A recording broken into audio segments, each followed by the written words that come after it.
Sir जर मला तशी संधी आली तर नक्की 100% विचार करीन मी. त्यात काय अगदी काय नाही म्हणत मी घरात बसणार नाही. ज्यावेळेस उतरीन त्यावेळी यशस्वी येऊन बाहेर पडेन मी. उद्देश जर असेल माझं तर हे काम यशस्वी होणार नाही. मी तुम्हाला आज मीच सांगतो तुम्हाला. पोटात डोक्यात जी आहे तीच ओठावर असते. दादा मला आता मुलाखतीच्या शेवटाकडे मी येतोय. मला हे सांगा की म्हणजे ह्या गोष्टीला फुल स्टॉप लागत नाही आणि त्याबद्दल तुमच्याकडूनच खुलासा किंवा त्याच्याबद्दल तुमच्याकडूनच जाणून घ्यायचं आहे की तुम्ही 2007ला जिल्हा परिषद सदस्य झाला. निवडणुकांचं वर्ष आता येते. बरं आता लोकसभा आहे, विधानसभा आहे आणि अशी चर्चा म्हणजे तुमचं ज्यावेळेला भूमिपूजनचा पण कार्यक्रम होता त्यावेळेला पण अनेक नेते मंडळींनी त्या गोष्टी त्यांच्या बोलण्यात आल्या, त्यांच्या भाषणात आल्या.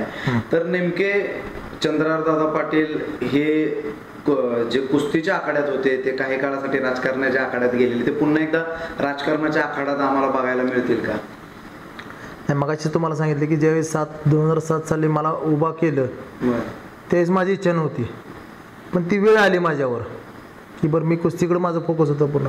पण ती वेळ आली माझ्यावर आणि ती मी काय किती वेळ नाही म्हणणार आहे.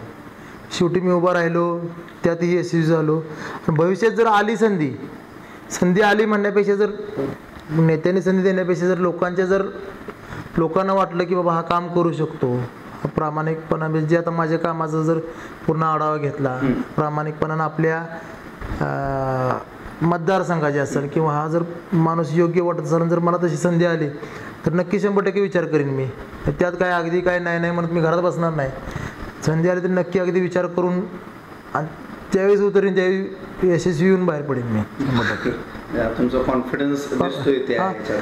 मी म्हणतो की ह्या गोष्टी काय कुस्ती ज्यावेळी खेळत असतोय आपण ते तो आपल्याला स्वतःला ते पुढे दाखवायचं असते, करायचं असते. आज मी दाखवतोय सगळं, जोपर्यंत लोकांच्या मनात येत नाही तोपर्यंत ही गोष्ट साध्य नाही होऊ शकत. तुम्ही काय म्हटलं की तुम्ही आजपर्यंत जर तुमचा इतिहास बघितला तर तुम्ही स्वतः संधी निर्माण केलेत, म्हणजे जे आव्हान आहे त्याचं संधीत रूपांतर केले. तर आता देखील तसं काय फार जवळ निवडणूक आणि अनेक पक्षांकडून तुम्हाला विचारणं देखील होते, हे खरं आहे का? हे 100% खरं आहे. बोलावणं झालंय, हे झालंय. सगळ्यांना प्रत्येकाला वाटतंय की हे मी कुठला तर उद्देश ठेवून डोळ्यापुढे करायला लागलोय. आज जर माझ्या डोळ्यात जर टीका देखील काही लोक तुमच्या उद्देश जर असेल माझं तर हे काम यशस्वी होणार नाही. मी तुम्हाला आज मीच सांगतो तुम्हाला. माझ्या डोक्यात जर रक्तदान करून कुठल्या तरी इलेक्शनला उभं राहायचा उद्देश असेल तर माझं रक्तदान यशस्वी होणार नाही. माझी रक्तदान माझं पूर्ण होते. तिथनं पुढं काय जर लोकांना वाटलं प्रतिसाद तर 100% विचार करेन मी. पण ते मी सांगतोय ना, कुठं आमचं कसं आहे, पोटात डोक्यात जी आहे तीच ओठावर असते. आमचं म्हणजे कुठल्याही कुस्ती क्षेत्रात जरी विचार केला नाही, जे आहे ते प्रामाणिकपणे करायचं, बोलायचं.